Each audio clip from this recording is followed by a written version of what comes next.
নমস্কার বন্ধুরা, আমি সূচনা। আমার একটা নতুন ভিডিওতে আপনাদের সবাইকে স্বাগত জানাই। আমি তো খুব ভালো আছি, আশা করি আপনারাও সবাই খুব ভালো আছেন। এটা ছিল দ্বিতীয় পর্ব। আমি সোজা মন্দিরে চলে এসেছিলাম, কারণ এখানে চলছিল পুষ্পাঞ্জলি। সাথে সাথে মহাপুরুষেরও দর্শন পেলাম আর তোমাদেরকেও দর্শন করালাম।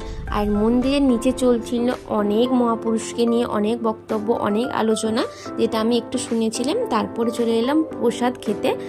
আর প্রসাদে ছিল বাসন্তী পোলাও, চিলি সোয়াবিন, আলু ভাজা, তার সাথে ছিল একটা সবজি, শুক্তো, আর ছিল পনির। পনিরটাও খুব সুন্দর হয়েছিল। প্রত্যেকটা প্রসাদ খেতে খুবই সুন্দর হয়েছিল। আমার তো যে কোনো প্রসাদ খেতে খুব ভালো লাগে। তোমাদেরও কি ভালো লাগে? তার সাথে ছিল আরও আলু পটল, চাটনি ছিল, আর সবশেষে ছিল পায়েস, যেটা আমার খুবই ভালো লেগেছে।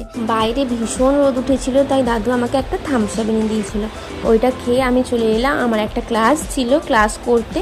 ক্লাসটা শেষ করার পর আমার পড়ানো আছে, যেহেতু আমি সকালবেলায় পড়াইনি টিউশন, তাই এখন পড়াবো।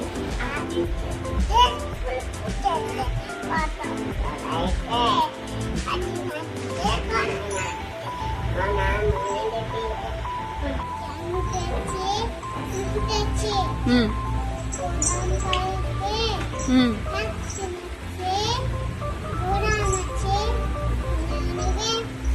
গুড গার্ল, বসে পড়। তাড়াতাড়ি পড়ানো শেষ করে ছুটি করে বাড়ি যাই। আর আজকে ভিডিওটা এই পর্যন্ত, দেখা হবে অন্য কোনো ভিডিওতে। টাটা।